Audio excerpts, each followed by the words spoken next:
Bismillahirrahmanirrahim. Assalamualaikum warahmatullahi wabarakatuh.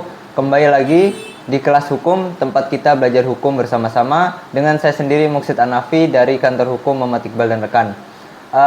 Teman-teman, bagaimana kabarnya hari ini? Semoga dalam keadaan sehat dan selalu di dalam lindungan Allah Subhanahu wa taala dan terus menjaga gitu ya kesehatannya agar kita terus bisa memperkaya dan memperbanyak wawasan tentang ilmu hukum yang dimana sangat penting gitu ya saat ini, dan terkhusus lagi bagi kalian yang terus mengikuti channel di kelas hukum ini.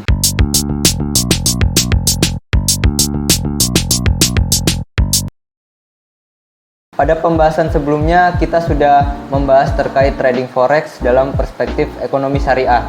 Nah, di video kali ini kita akan masuk pada pembahasan keberadaan cryptocurrency di Indonesia. Bagi teman-teman yang lupa atau bahkan belum mengetahui apa itu cryptocurrency, jadi cryptocurrency sendiri merupakan sebuah teknologi yang berbasis pada sistem penyimpanan atau bank data secara digital yang terhubung dengan kriptografi yang sering digunakan sebagai mata uang digital. Nah, kemudian ada perbedaan antara uang konvensional dan juga cryptocurrency. Perbedaan yang mendasar, jika pada dahulu kala gitu ya, atau dari dulu-dulunya itu terdapat perbedaan yang signifikan dari segi dipakainya gitu ya untuk transaksi virtual atau berbasis jaringan internet. Nah, kemudian untuk uang konvensional sendiri itu belum dapat melakukan transaksi secara virtual. Namun seiring perkembangan zaman, adapun aplikasi-aplikasi yang digunakan dikembangkan oleh bank konvensional sehingga uang konvensional pun dapat dilakukan atau digunakan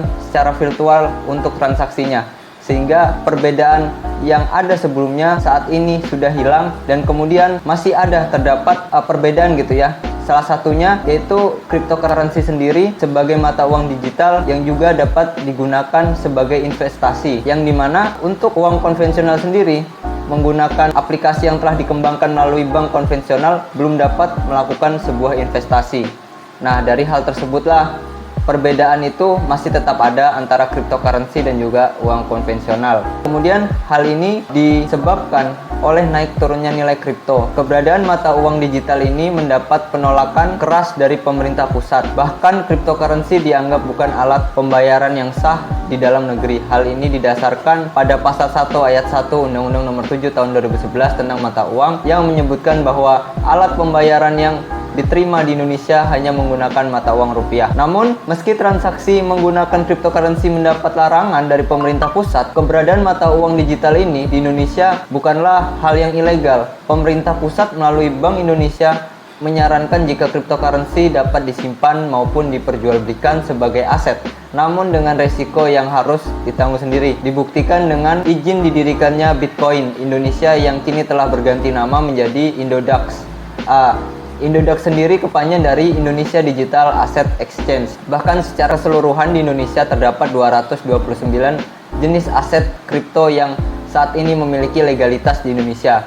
Pemberian legalitas tersebut dapat ditemui dalam peraturan Badan Pengawas Perdagangan Berjangka Komoditi Nomor 7 Tahun 2020 tentang penetapan daftar aset kripto yang dapat diperdagangkan di pasar fisik aset kripto. Nah, kemudian terkait keabsahan transaksi aset kripto dalam perdagangan berjangka tersebut dilandasi atau didasarkan pada hukum kontrak Indonesia yang merujuk pada Kitab Undang-Undang Hukum Perdata adalah sah karena tidak menyimpangi syarat perjanjian dalam pasal 1320 Kitab Undang-Undang Hukum Perdata dan didukung oleh asas-asas yang terkandung dalam Kitab Undang-Undang Hukum Perdata, yakni asas kebebasan berkontrak, asas konsensualisme, asas fakta sunt serpanda, dan asas itikat baik.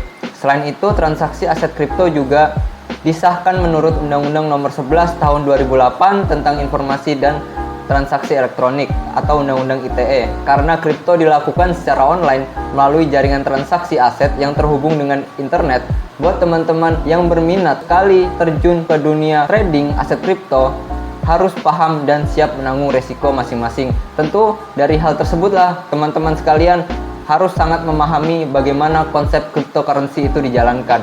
Nah, kemudian hal demikian cukup wajar mengingat cryptocurrency diciptakan dengan kriptografi yang dienkripsi secara unik, sehingga bukan hal yang aneh dan mustahil gitu jika nilainya sangat bergantung pada mekanisme pasar. Nah, buat teman-teman perlu diketahui juga nilai dari setiap jenis cryptocurrency sama seperti produk keuangan pada umumnya, dimana ketika permintaan cukup tinggi sementara penambang hanya sedikit, maka nilai cryptocurrency akan meningkat. Dengan kata lain, nilai mata uang cryptocurrency bersifat fluktuatif yang bisa dengan mudah mengalami peningkatan atau justru mengalami penurunan yang cukup cepat gitu ya. Berdasarkan ketersediaan atau kepercayaan pengguna, sebagai disclaimer, video edukasi ini kami buat semata-mata agar teman kelas hukum dapat memahami keberadaan trading aset kripto dalam hukum positif di Indonesia, sehingga trading aset kripto di Indonesia dapat dikatakan legal. Jadi tetap nantikan video edukasi lainnya